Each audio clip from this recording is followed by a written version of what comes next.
tenemos contacto, y lo agradezco muchísimo, con Arturo Espinosa. Arturo Espinosa Silis es director del Laboratorio Electoral. Ellos tienen una medición muy clara, precisa, puntual de la violencia desatada precisamente en estos tiempos del proceso electoral, desde que se inició el mismo proceso y hasta la fecha. Ellos están contabilizando 112 casos de violencia vinculadas justamente con las elecciones. Arturo, muchas gracias por aceptar la invitación a dialogar con la audiencia de Fórmula. Muy buena tarde. Pepe, muchas gracias a ti, me da mucho gusto saludarte. Buenas tardes. Arturo, ¿qué registro llevan ustedes a través del laboratorio electoral de los eventos violentos que dicen ustedes vinculan 112 casos en el contexto del proceso electoral en curso? Así es, Pepe, llevamos 112 casos de violencia electoral hasta el día de hoy. Esto incluye no solo los lamentables asesinatos de personas vinculadas directamente con la elección, que han sido 45, de los cuales 23 han sido de personas precandidatas o aspirantes a una candidatura. Aquí te refieres a desde que inició el proceso electoral. Sí, mira, nosotros esta es la tercera elección que hacemos este estudio. Por lo general tomamos el inicio del proceso como lo es formalmente en septiembre. En esta ocasión tomamos el inicio del proceso desde junio por el adelantamiento de las precampañas,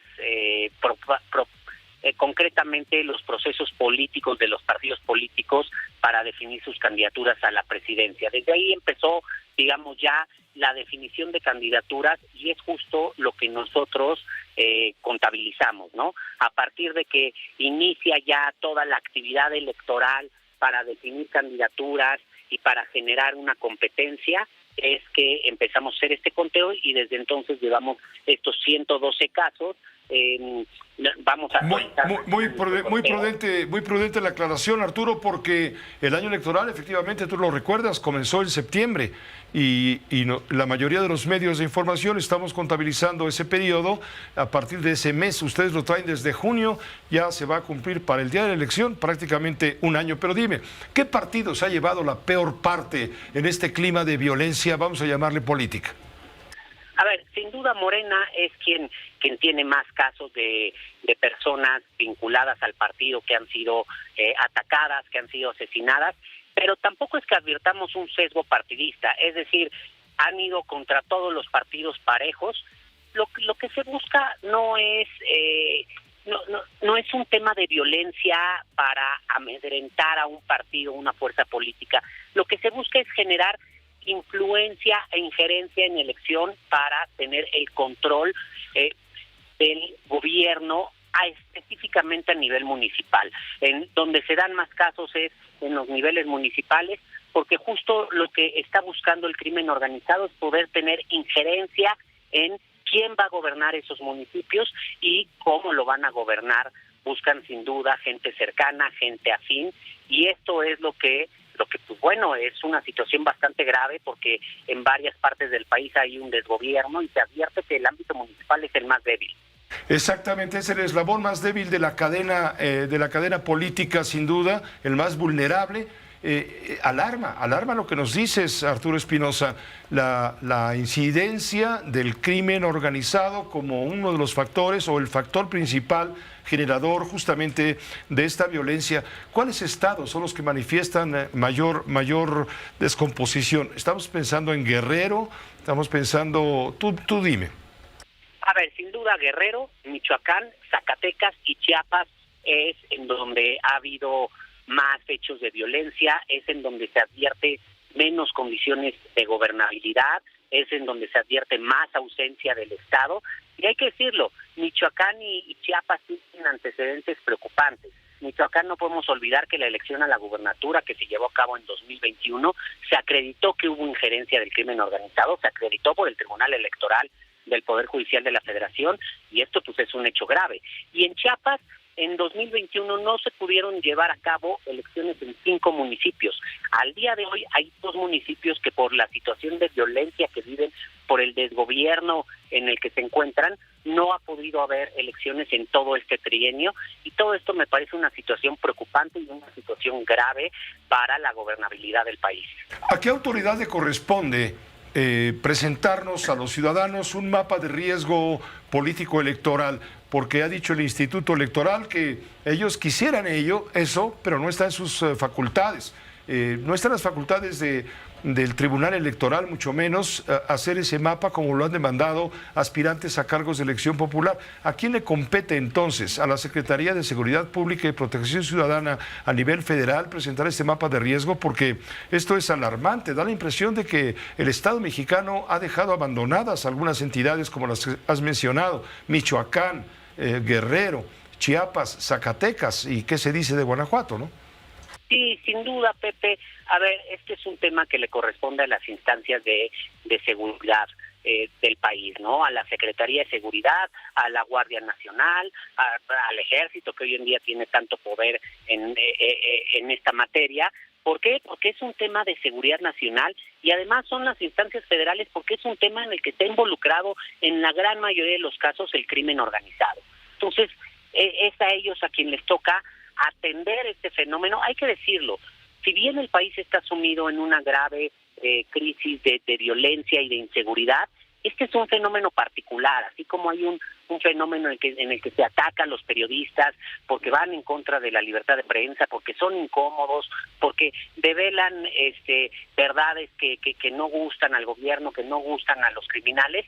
Este es un fenómeno igualmente particular. ¿Por qué? Porque lo que buscan es tener una injerencia en el gobierno, en el ejercicio de poder, en el control territorial desde un punto de vista gubernamental.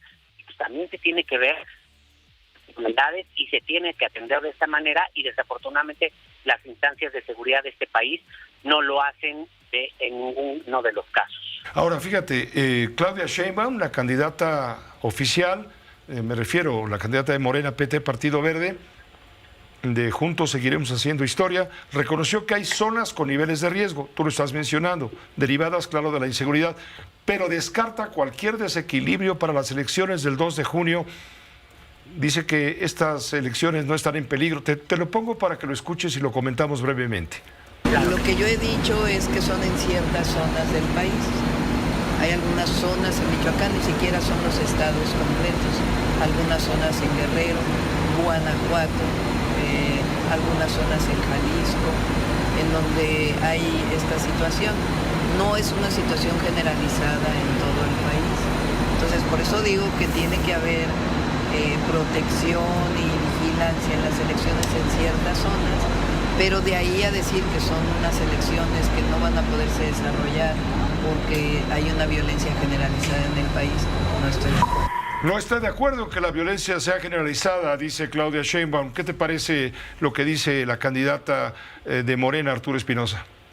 A ver, sí, ciertamente en el tema de la violencia electoral no es una cuestión generalizada. Hay estados que no han presentado ni un solo hecho de violencia, hay estados que concentran una gran cantidad, pero lo que sí es preocupante es que así se comienza a y así comienza a crecer, ¿no? Digamos, en 2018 se empezó a advertir este fenómeno, era muy focalizado en algunos lugares, en 2021 se advirtió que había crecido, y ojo, no solo por organizaciones nacionales como nosotros que damos sufrimiento, sino también por organizaciones internacionales que están observando y que están siguiendo lo que pasa en el país y las elecciones.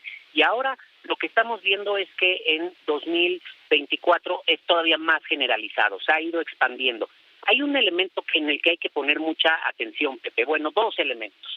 Uno es en aquellos lugares en donde vayamos a ver que los candidatos renuncian o declinan, o incluso que los partidos políticos deciden postular todos al unísono candidaturas únicas. Es decir, esto lo que quiere decir es que hace imposible las condiciones de competencia, que la violencia no está permitiendo que haya elecciones libres y que las está condicionando.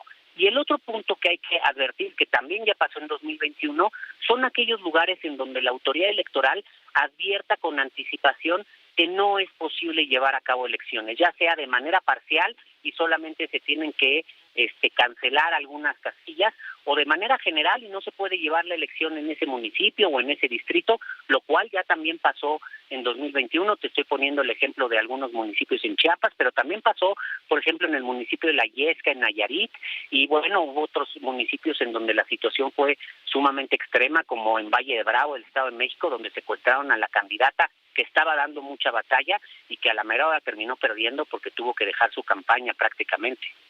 Pues entonces, que concluyo Arturo Espinosa Silis, si estábamos mal, por lo que me dices, ¿no? Si estábamos mal, ahora estamos peor y esto no es un buen augurio. Te agradezco muchísimo, Arturo, en tu calidad de director del laboratorio electoral, el haber compartido esta información, estas reflexiones con la audiencia de Grupo Fórmula interesados todos como estamos por el proceso electoral que todos desearíamos fuera en paz, tranquilidad y desde el punto de vista democrático. La violencia está alterando el proceso democrático y eso es de alarma nacional. Que estés muy bien y gracias por estar con nosotros. Gracias, Pepe, muy buenas tardes. Gracias, muy buena tarde. Arturo Espinosa Silis, director del laboratorio electoral. Así están las cosas, así es la realidad.